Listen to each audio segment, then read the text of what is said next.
Our mission, well, it's pretty straightforward. We cut through the noise and give you the ultimate shortcut. Today, we're plunging into something really fundamental, the language that, honestly, dictates success in global business. Essential English vocabulary and those key professional phrases. Good communication really is the engine of any modern workplace. It makes sure everyone's clear on things, manages expectations, and basically drives the whole company forward. So our goal for you, the learner, is simple. We've taken two pretty hefty guides, one packed with action phrases, the other with specialized vocab, and boiled them down.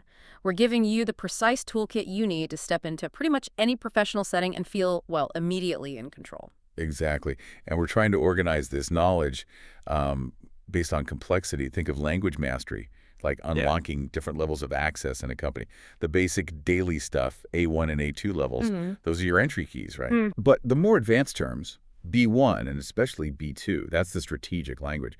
This stuff used for, high stakes decisions, leadership, policy. Understanding this kind of hierarchy really helps you see where your own communication might need the most polish. Okay, yeah, that makes sense. Let's unpack this then. Maybe starting with those immediate functional phrases, the ones you need for just, daily survival. Our sources really focus on about 30 common phrases that help with direct action, things like requests, scheduling, asking for clarity.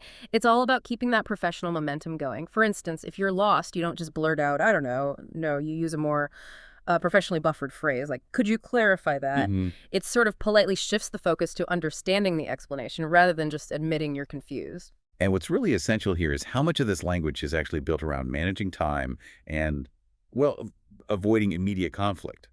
You need to know how to politely delay things. So instead of just saying, talk to you later, the key phrase is, let's touch base later. That implies something more formal, like a scheduled follow-up. Right, it sounds more planned. Exactly. And if a meeting needs to move, can we reschedule? That's your go-to immediate solution. And you definitely need language to manage expectations about your workload. I mean, nobody wants to hear you whine, right? Yeah.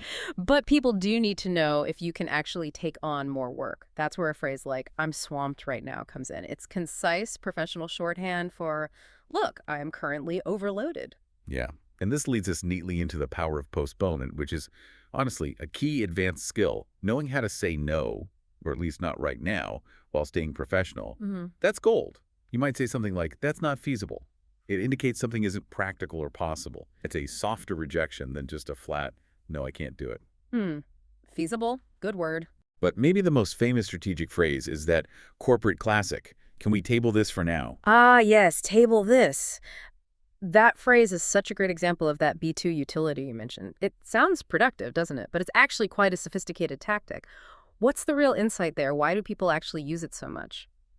Well, it's often used by, say, meeting facilitators or senior managers to control the clock, Right. and also to defer discussions that are maybe politically tricky or just going off on a tangent. Yeah. You're essentially moving a potential conflict point off the current agenda without totally killing the idea. It lets the meeting achieve its main goals, even if it means kicking that difficult decision down the road a bit. That's fantastic context, really useful. And these daily phrases also include that creative, forward-thinking language we often hear, things like, let's brainstorm some ideas. That's the call for collective idea generation. And if those ideas are maybe a bit too conventional, you might hear, let's think outside the box. So these 30 or so phrases really do build your daily collaborative toolkit. Okay, so we've got the daily survival phrases, sort of the how to talk. But once you know how to talk, you need to know who you're talking to and where they fit in the whole corporate ecosystem. Let's maybe pivot now to the organizational structure itself. Yeah, learning a new corporate landscape can feel a bit like trying to read a map in a foreign language, can't it? Hmm. So we start with roles. Like you said, the A2 level titles are kind of the foundational support structure. The employee, the assistant, these are the routine necessary roles that keep things running. Right, the nuts and bolts. Then you kind of graduate to the B1 level roles where you start seeing specialization and maybe some oversight. So here you'd find the interns, the future talent, hopefully, the supervisors who manage the day-to-day stuff, and maybe technical experts like technicians. And of course, everyone knows the B2 peak, the CEO, the chief executive officer. And if we connect this to the bigger picture, the departments themselves tell a story about, well, risk and strategy. The administrative and financial pillars, like human resources, HR, and finance, They're crucial for just running the business day to day. These are typically, I'd say, B1 functions. Managing people, budgets, operations.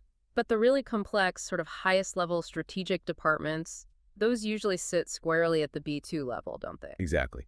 These often include the specialized, maybe highly regulated areas. Think about the legal department, right? Mhm. Managing compliance, legal agreement. That's complex stuff.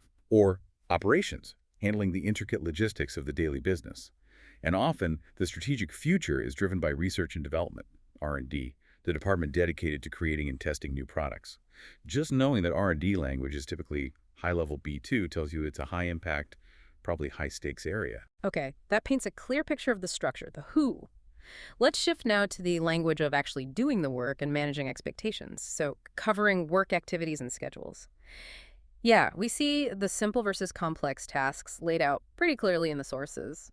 A1, A2 tasks are generally, repetitive, send emails, take notes. Necessary, sure, but routine. B1 tasks, though, they require more analysis, more prep. Things like prepare reports, schedule appointments, and that universal stressor, meet deadlines. Ah, deadline. That word itself is a great B1 example. It's not just a casual suggestion, is it? It's a non-negotiable endpoint. And when we talk time management, we see those familiar A2 concepts, full-time and part-time work, pretty basic. But the B2 concept of flexitime, now that's where modern strategy really comes in. Flex time is so interesting. It's not just about the schedule, is it? It feels like a B2 policy term that frames these big discussions around employee retention, work-life balance. It's Yeah. more than just a time slot. It's presented as a strategic benefit. It really is. Yeah. And, the language shifts even faster when we move into more formal communication, Yes. especially meetings. The language around governance and decision-making is heavily B2. Okay, here's a good example where we could use some clarity, maybe a metaphor. If the meeting is the meal, what are the key documents then? Okay, I like that.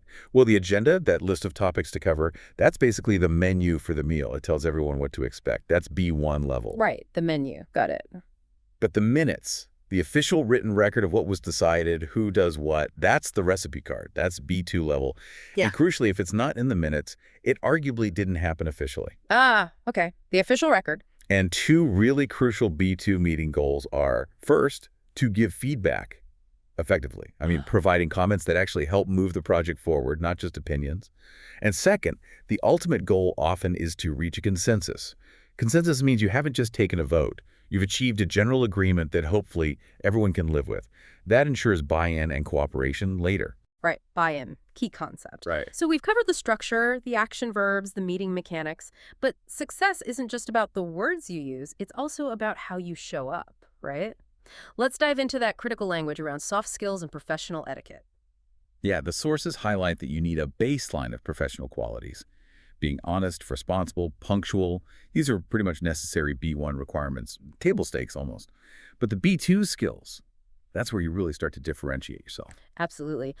The highly valued B2 skills are often all about adaptability and self-management. Being flexible, able to change plans or your approach quickly, that's vital these days. Being highly communicative means you can articulate complex ideas, maybe even under pressure.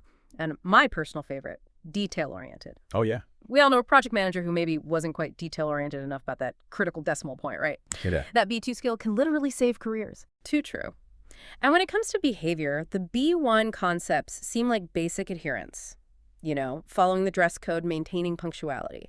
But the B2 concepts seem to govern organizational trust more deeply. Yes, exactly. Now we're talking about things like confidentiality, keeping private information actually secret. That's huge, obviously. Yeah. And accountability, which is taking full responsibility for your actions and their outcomes, good or bad. These are really the pillars of trust within an organization. Accountability. And that fantastic B2 term, initiative. It's that ability to see a problem or an opportunity and start doing something about it independently without waiting for detailed instructions. Someone who shows initiative isn't just seen as an employee. They're often viewed as a potential future leader. Accountability is a great B2 concept, but I have a quick question about the real-world application here. The sources list B1 skills like being flexible, as you mentioned. How do these high-stakes B2 terms, like accountability, maybe conflict sometimes with the B1 skill of being flexible in a real corporate setting? I mean, doesn't flexibility sometimes allow people to kind of avoid accountability? That's a really insightful question. They certainly can clash, or at least seem to. Flexibility often relates more to how a task is done, maybe the schedule, the specific method used. whereas accountability relates firmly to the outcome. So a manager using good B2 level communication needs to hold an employee accountable for, say, the deadline, which is B1, and the results, even if they offered flexibility, a B2 approach on how they completed the task. The language itself helps define the boundaries of that potential tension. Okay, that distinction between how and outcome is really helpful. Perfect. Finally, let's quickly look at the specialized language needed for two really critical professional areas: the hiring process and written communication, mainly email. Right. The hiring process relies heavily on specific B1 and B2 documents. You absolutely must have your resume or CV, that's B1, the basic summary of your work experience. But the cover letter, that's B2, which is really the persuasive argument for why they should hire you, that requires higher level language skills to do well. Makes sense. And key stages in the process also have B2 vocabulary. Once you're hired, you often enter a probation period, that initial trial or evaluation period where your fit with the company is really assessed. And while salary, A2, is the fundamental term for pay, understanding these other stages shows you grasp the organizational commitment involved. Okay, and shifting to writing, especially emails. There are technicalities here that, if you ignore them, can instantly make you look less professional, right? Every message needs a clear subject line, obviously, and a polite greeting. Those are your absolute basics. Definitely. And here are the ultimate email power moves, you could say, both B2 level. You absolutely need to master the difference between CC, carbon copy, and BCC, blind carbon copy.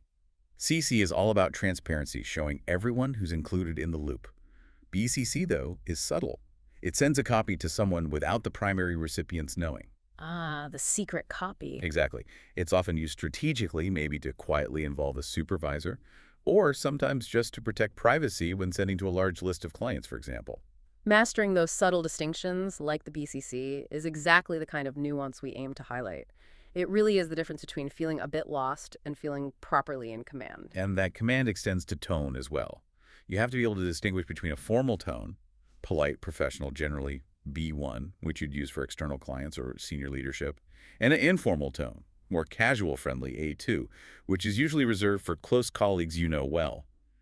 Having the judgment to know which level of language is appropriate for the recipient is key. So this deep dive has hopefully efficiently navigated the critical elements of workplace English. Those action phrases, the organizational roles and structures, meeting governance, professional behavior, and that specialized written language. This really is the language of confidence. It allows you to manage tasks, collaborate effectively, and interact smoothly, pretty much regardless of the scenario. Yeah, and if we look back across everything we've touched on, the highest leverage knowledge, the language that really allows you to control outcomes, manage policy, guide groups, it seems concentrated in that B2 CEFR level. Mastery of this more strategic vocabulary feels like a direct investment in your professional advancement. A truly insightful takeaway. And that brings us, as always, to our final provocative thought for you to chew on a bit. Considering that conflict resolution is listed as a crucial B2 skill for maintaining a positive work environment, which A2 or B1 phrase from our daily communication list may be the one about asking for clarity, or perhaps the one about postponement? Which one do you think is most likely to prevent a disagreement from escalating in the first place? Think about which phrase buys you the most valuable time to gather information and maybe de-escalate the situation. Something for you to mull over until our next deep dive.